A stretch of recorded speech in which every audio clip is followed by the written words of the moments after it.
जय श्री कृष्णा। राधे राधे। आप सभी का बहुत बहुत स्वागत है आपके अपने चैनल भक्ति सागर में। आज हम श्रवण करेंगे एकादशी के दिन माता तुलसी का महात्म्य एवं माता तुलसी की कथा। जो इस एकादशी पर श्रद्धा भक्ति से भगवान विष्णु को तुलसी पत्र अर्पण करते हैं वे समस्त पापों से दूर रहते हैं। विष्णु भगवान रत्न मोती मणि तथा आभूषण आदि से इतने प्रसन्न नहीं होते जितने तुलसी दल से।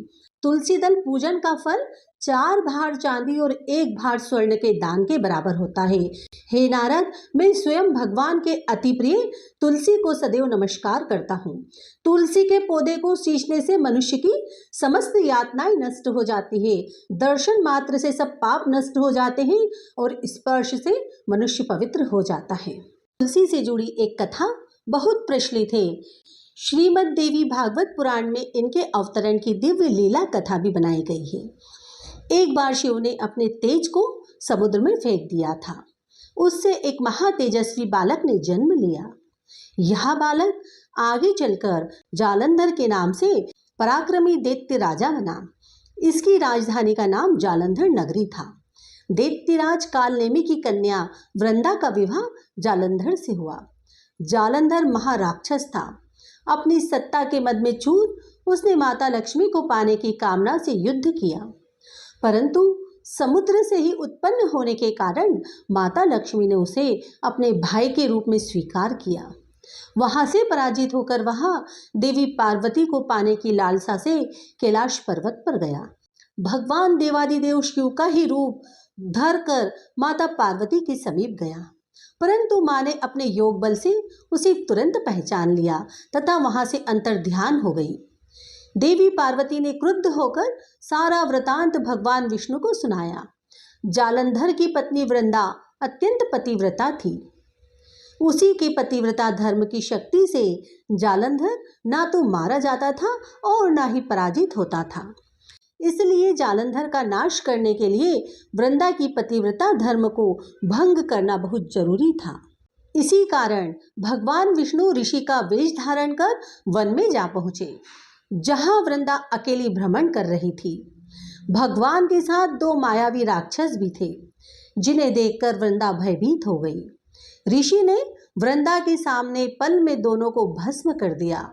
उनकी शक्ति देखकर वृंदा ने कैलाश पर्वत पर महादेव के साथ युद्ध कर रहे अपने पति जालंधर के बारे में पूछा। ऋषि ने अपनी माया से 2 वानर प्रकट किए। एक वानर के हाथ में जालंधर का सिर था तथा दूसरे के हाथ में धड़। अपने पति की यह दशा देखकर वृंदा मूर्छित होकर गिर पड़ी। होश में आने पर उन्होंने ऋषि रूपी भगवान से विनती की कि वह उसके पति को जीवित कर दे। भगवान ने अपनी माया से पुनः जालंधर का सिर धड़ से जोड़ दिया, परंतु स्वयं भी वह उसी शरीर में प्रवेश कर गए। वृंदा को इस छल का जरा सा भी आभास न हुआ। जालंधर बने भगवान के साथ वृंदा पतिव्रता का व्यवहार करने लगी, जिससे उसका सतीत्व भंग हो गया। ऐसा होते ही वृंदा का पति जालंधर युद्ध में हार गया। इस सारी लीला का जब वृंदा को पता चला तो उसने क्रुद्ध होकर भगवान विष्णु को शीला होने का श्राप दे दिया तथा स्वयं सती हो गई। जहां वृंदा भस्म हुई वहां तुलसी का पौधा उगा। भगवान विष्णु ने वृंदा से कहा, हे वृंदा, तुम अपने सतीत्व के कारण मुझे लक्ष्मी से भी अधिक प्रिय हो।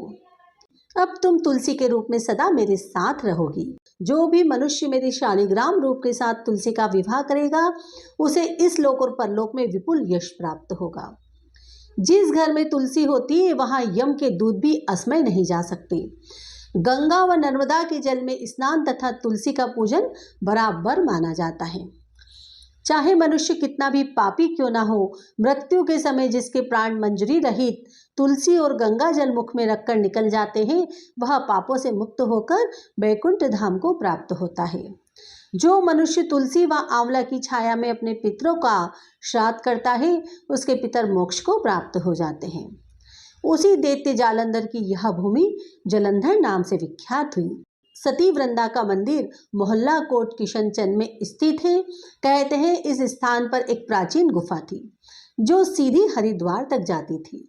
सच्चे मन से 40 दिन तक सती वृंदा देवी के मंदिर में पूजा करने से सभी मनोरथ पूर्ण हो जाते हैं। तो ये थी देवी तुलसी की कथा।